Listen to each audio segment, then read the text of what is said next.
The Humvees go through mud and water from sewage. Trash and car wrecks lie along the road. The 161st Infantry Company operation area is south of Baghdad, where they daily perform several patrols here.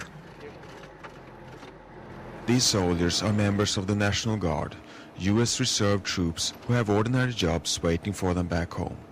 They are heavily armed.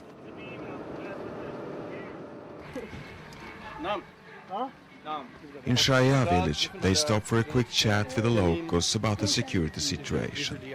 The soldiers routinely take up positions during this conversation, but the people of this village have always cooperated with the American troops visiting them.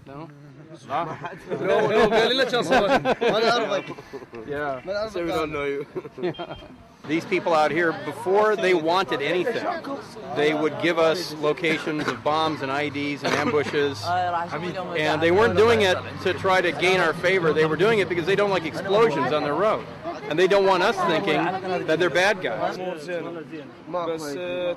Ordinarily, there are very few security threats in Shaya. However, an American unit recently found an explosive device down the road, and this resulted in an aggressive response from the GIs. The villagers complained about this maltreatment, and Lieutenant Suits promised to investigate. The village is poor, neglected during Saddam's regime, and the infrastructure badly needs improvements. The American troops' efforts during almost 2 years to enhance electricity, water and sewage systems have made the Iraqis here look more positively towards the occupation. They identify our vehicles with people that are coming to help reconstruct their neighborhoods. We've done a lot of work and spent millions of dollars down in that area, so I feel really safe. The units go a little bit further to Jisr Diyala, a city along the main road into Baghdad from the south. They stop to buy telephone cards, and people stare curiously at them. Jisr Diyala has a high crime rate, and there is abundance of weapons in this area. The sign at the back of the jeeps to keep a safety distance was badly needed earlier. Now the city is calm, but bore witness to fighting during the Shia Muslim Sadr uprising last year. During the Sadr uprisings, this village was very heavily supportive of Sadr, and when there was fighting in Najaf and Sadr city, there was fighting here. And a lot of the men went to Najaf and then came here, and we couldn't drive down the street at night without getting RPGs fired at us. And then it just ended. You know, some of Sadr's guys were telling him, hey, a lot of potential voters are dying here. You know, we need to become a political party. And so almost overnight, both times they just stopped. The city park in Jisr Diyala has never looked as neat as now, thanks to the 161st Company, who also secured the city during the recent elections. Many here did vote, and now want the new government to demand a definite scheme for American troop withdrawal. I'm leaving in 3 weeks. I have a fine exit strategy. I know that more of this, when we got here, this central part of the town was where all the garbage was. So we employed local people to do it, and they were able to see visible progress. And that, combined with them taking responsibility, is the exit strategy.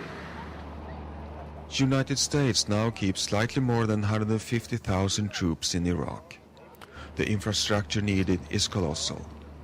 But mostly police work is done by them, and hence the personnel balance should tilt toward the civilians. I think there needs to be a swing, and I think you'll see this later down the road, of more civil engineers, more engineer units, more private contractors from other countries coming in, as, like I said, as soon as the security situation gets a little better. Even though lots of mistakes were done during the initial reconstruction, the election has shown that the goal of turning Iraq into a democratic model for the Middle East might be reached.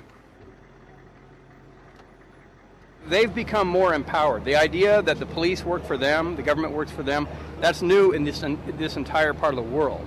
And so that is something that I have seen them grow in not quite, in leaps and bounds, but they're understanding that what they're electing is a government that answers to them.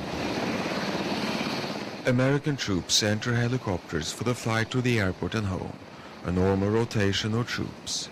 But still, there are too few Iraqi police and security troops to fill the gap an immediate American withdrawal would create. You ask these people, do you want us out? Yeah, they want us out tomorrow. We're occupying their country. Nobody wants an occupier. But they also want that election that just happened. As you saw, 60% of the Iraqis came out and voted. That many Americans don't vote. And there's nobody shooting at Americans when they go vote. I was nothing, in the entire year I've been here, nothing indicated to me that I would be leaving on time like that election. That election told me I'm going home.